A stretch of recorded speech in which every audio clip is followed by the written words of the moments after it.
You guys like JoJo? JoJo's Bizarre Adventure is a series of frequently referenced philosophical scriptures that started out with some British guy trying to kill his evil adopted brother that's also a vampire. And now the animated adaptation of said scripture is up to part 5 of the series, where the son of the British guy and his evil adopted brother that's also a vampire team up with a bunch of funky twinks with ghost Pokemon to try and beat the Italian mafioso to stop them from dealing drugs to children. Ultimately, it's a show about family values. In this installment, the main villain's ghost Pokemon is called King Crimson, who has the ability to erase time and leap past it.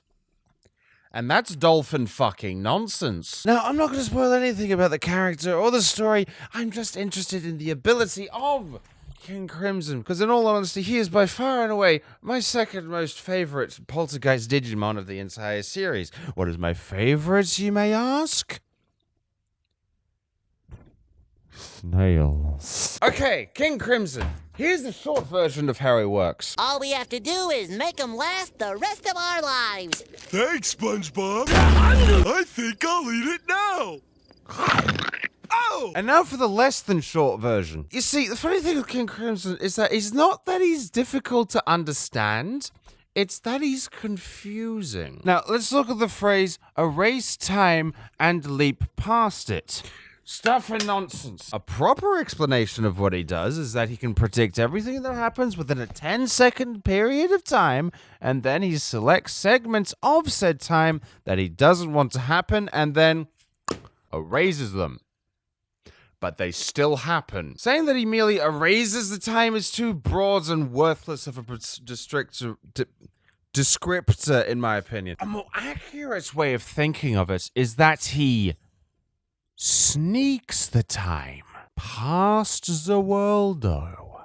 It's sneaky time. Erasure of time is not the same as erasure of outcome. The events that happen within the time that it's erased still happen, it's just that they didn't happen. Let me show you a practical example. This video here is an excellent example of how King Crimson works, because the guy explaining how King Crimson works acts like a massive arrogant twat donkey because he understands how King Crimson works, and then proceeds to explain it in a way that it's not how King Crimson fucking works. Hey, quick editor's note. I just wanted to clarify here that in the video itself, he does indeed give an explanation that is indeed 100% bang on accurate and is really good. It's just that the examples that he gives after the explanation entirely contradict the explanation itself. So admit I'm being 100% pedantic here. I just wanted to I still have a point to make. It's still accurate. I'm still good. Roll the clip. If you tried to hit the boss with something like a bullet, and King Crimson used his ability before the bullet hit him, and then finished his ability after the point of the bullet hitting him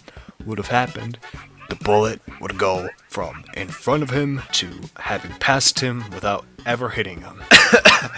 And you know why? Because he can erase time. He erased the moment of the bullet hitting him, so it never happened. No, you silly, beautiful person! I politely and non-aggressively disagree with that assertion. Look at this clip here, where Bossu steals Girl, and the time when Girl was stolen was erased. However, Girl was still stolen. Even though the time was erased, the things that happened in the time that didn't happen still happened, because erasure of time is not erasure of outcome. A more accurate use of this example would be that the cheeky lad would fire the bullet, but King Crimson would then use his power to predict the bullet's path to dodge or block the bloody thing, and then he would erase the time when he dodges and blocks the thing, and then the cheeky lad would go, "Oh jeez, oh gosh, oh no, what happened? Oh, I usually like fisting, but this is ridiculous." You see, this is what makes King Crimson more than just glorified Zawaldo. It's the psychological shock that you had done something that you didn't do, but at the same time simultaneously continuing to not do the thing that you never did, but still having, in all eventuality, still have indeed done it. But it didn't happen. And again, not spoiling anything about the story or anything, but being kind of weird and confusing ties into Zabosso's character, so it's kind of supposed to be like that. But trust me, if this shit is getting too weird for you, then you won't be ready for the thing thing, you're not ready, the guy that gets the thing and then beats the other thing. If you've read the manga, you know what I'm talking about. The thing itself is way more complicated. Holy shit. Also dinosaurs. So, in summary, 3 things you need to remember. Number 1, erasing time actually means sneaking events that happen within a segment of time around the world.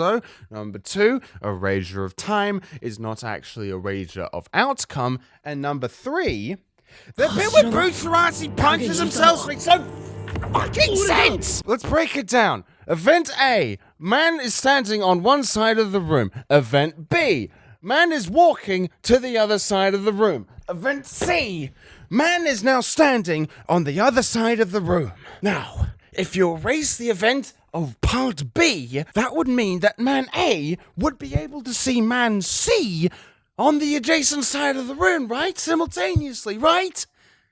No, he fucking shouldn't! He'd just teleport to the other side of the room, dazed and confused! The only way he'd be able to see himself is if you overlapped the video files of the timeline, and that's not how the ripple delay tool works! But whatever.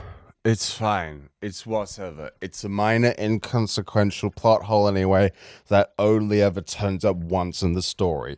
It doesn't matter. The only real problem is that from a storytelling perspective, it kind of sets a bad precedent because it's the only time it happens and it's in its fucking introduction. That might have been some of the possible reason why people find this Phantasm Tamagotchi to be a bit on the silly sauce. But whatever, I am fully and totally open to the possibility that I might be wrong about this because, full disclosure, haven't actually read part 5. Talk to other people that have read it, and they say I am completely and totally right about everything, and I am super smart, intelligent, and have a big belly button. So if I have gotten anything wrong at any part of the video, please sure to attack punkfuck on Twitter. Wait, no, attack my Twitter!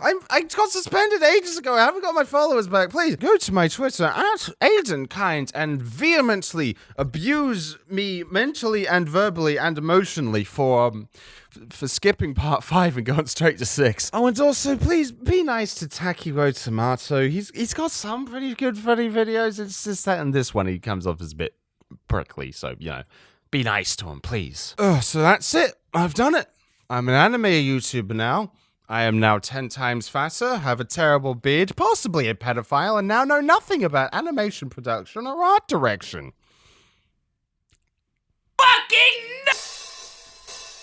This video was sponsored by NordVPN. NordVPN is an absolute chat of a service that boasts the world's largest library of audiobooks. But as a side gig, they're also a multi-award-winning VPN provider. A VPN is an incredibly important tool if you want to maintain an extra layer of security and if you want to overcome localization blockers and to ensure that your kidneys won't get stolen by a Russian organ harvester because you are torrenting off of verylegalwebsites.com. I'm not 100% sure I'm allowed to make that joke. But for as little as $3 a month, NordVPN will provide you with that service. If you go to nordvpn.com/KindAirWar, that's the one. Or use coupon code KindAirWar. Again, that's NordVPN at nord.org, yes, nordvpn.org/KindAirWar. That's it, I got it, yeah.